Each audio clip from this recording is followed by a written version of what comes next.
According to KVL,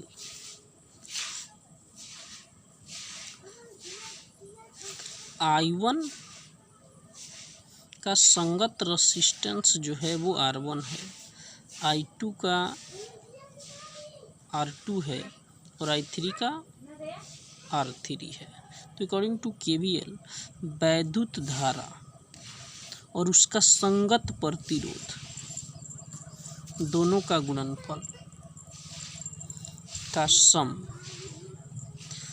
वैद्युत धारा और प्रतिरोध ये क्लॉकवाइज डायरेक्शन में है, ये भी क्लॉकवाइज डायरेक्शन में है, तो याद रहे ये भी प्लस में रहेगा और ये भी प्लस में रहेगा। तो I2 इंटू R2 आपको दिमाग में रखना है कि प्रत्येक भाग से प्रवाहित वैद्युत धारा और प्रतिरोध के गुणनफल का जो सम है।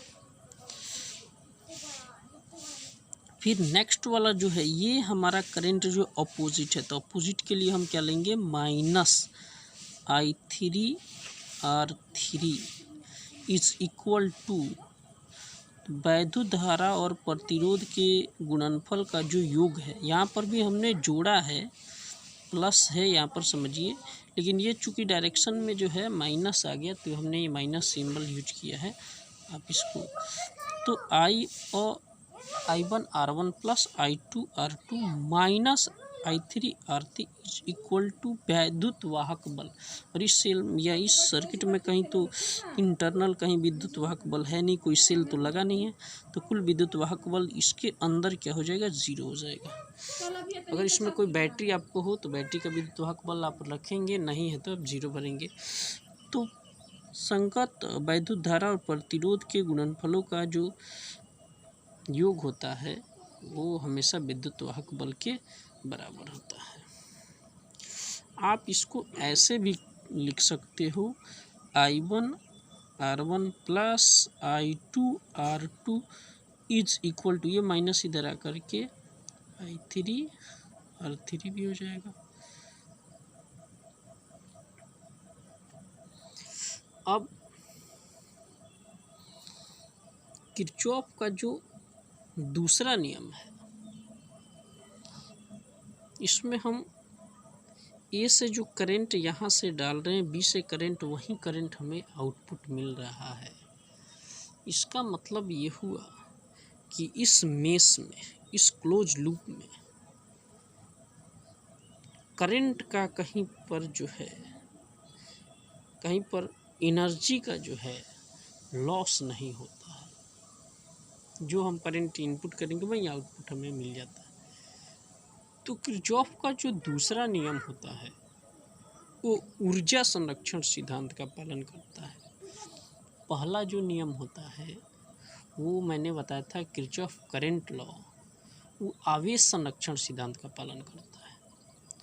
और दूसरा जो नियम है, जो किरचॉफ का जो वोल्टेज लॉ है, ये जो आपका नियम है किरचॉफ वोल्टेज लॉ, ये ऊर्जा संरक्षण सिद्धांत का पालन करता है। इसको आप हमेशा दिमाग में रखिएगा। पहला आवेश संरक्षण का पालन करता है जो KCL है, और दूसरा जो KVL है वो आपका ऊर्जा संरक्षण सिद्धांत का पालन करता है। इसमें हमेशा जो सेल का जो ऊर्जा होता है वो हमेशा कंजर्वेट रहता है, संरक्षित रहता है। इसको एक और नेक्स्ट एग्जाम्पल से और समझते हैं।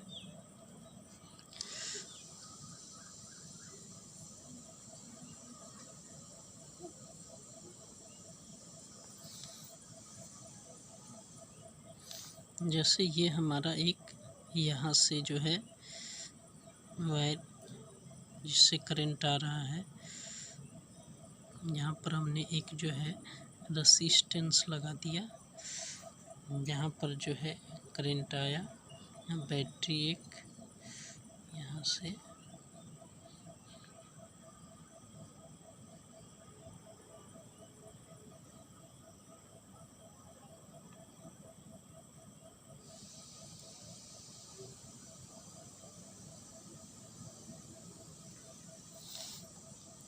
अब यहाँ इस पॉइंट, ये पॉइंट ए है और ये पॉइंट आपका बी है, इसमें से करंट जा रहा है I1 इसमें करंट जा रहा है I2, इसमें करंट जा रहा है I3 और इसमें करंट जा रहा है I4। ये रेसिस्टेंस R1, ये हो गया R2, ये हो गया R3 और ये हो गया R4। अब इससे करंट इन कर रहा है तो ये करंट इसमें यहाँ पर जाएगा और यहाँ पर दो भाग में ऐसे बटेगा। हाफ करंट इधर आएगा और जो करंट यहाँ से फ्लो कर रहा है उसका कुछ पार्ट इधर तो कुछ पार्ट इधर डिवाइड हो जाएगा। वो रेसिस्टेंस के वैल्यू के अकॉर्डिंग डिवाइड होगा। तो यहाँ से करंट आया और यहाँ पर ऐसे करंट आया। अब बैटरी का प्लस टर्मिनल है तो जाहिर सी बात है करंट इस डायरेक्शन में ऐसे आकर के ऐसे मूव करेगा। यहाँ से करंट ऐसे चल रहा है। R4 में जो करंट होगा वो इस डायरेक्शन में ऐसे हो जाएगा। अब यहाँ पर देखना हमें क्या है कि I1 और I2 ये जो करंट है इसका डायरेक्शन देखिए। ये करंट ऐसे जा रहा है, इससे आपका ये X हो गया, ये Y हो गया। इससे करंट X की ओर जा रहा है, X से फिर जो है इस डायरेक्शन में जा रहा है। तो ऐसे करंट जो है क्लॉकवाइज डायरेक्शन में जा रहा है। यहाँ पर फिर करंट जो ऐसे गया ये ऐसे आ रहा है। तो ये I1 और I2 जो है क्लॉकवाइज डायरेक्शन में है। I1 और I2 जो करंट है इनका डायरेक्शन है क्लॉकवाइज, तो ये प्लस में हो जाएंगे। फिर I3 और R4 जो है ये घड़ी के अपोजिट डायरेक्शन में, ये उल्टा चल रहा है।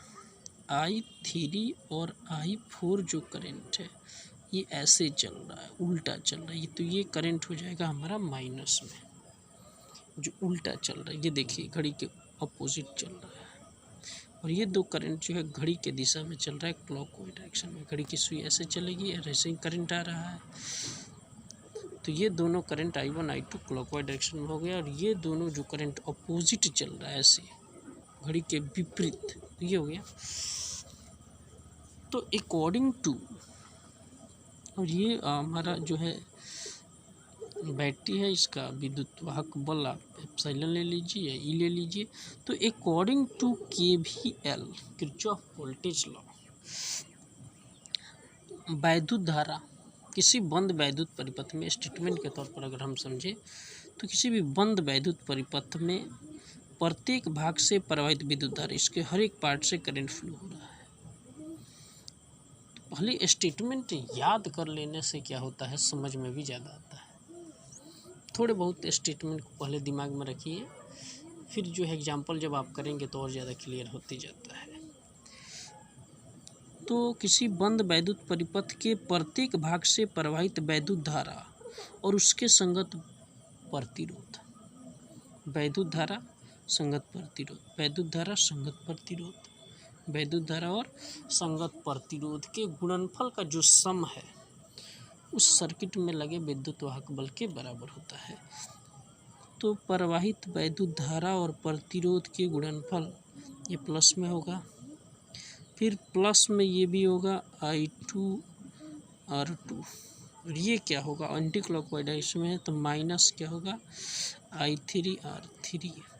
ये भी अपोजिट डायरेक्शन में है तो ये भी माइनस में क्या हो जाएगा I4 R4।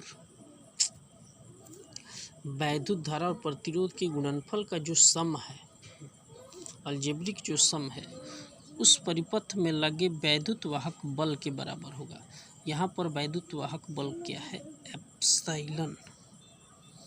ये अगर आपकी 24 वोल्ट की अगर बैटरी है, मान लीजिए कि 20 वोल्ट की अगर बैटरी है तो यहाँ पर जो है आपका 20 वोल्ट हो जाएगा।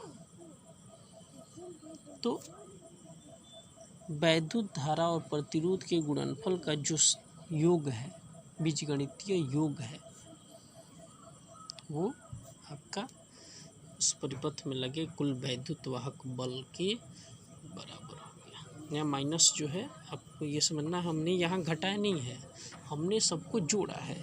ये आपका प्लस में है, आप इसको और क्लियर कर सकते हो। I1 R1 प्लस में होगा I2 R2 प्लस, हम चूँकि जोड़ रहे हैं अब ये हमारा करंट क्या है, माइनस में है, तो माइनस I3R3 फिर प्लस, चूँकि हम सबको सम करना है, सबका जोड़ करना है, प्लस माइनस में I4R4 is equal to epsilon.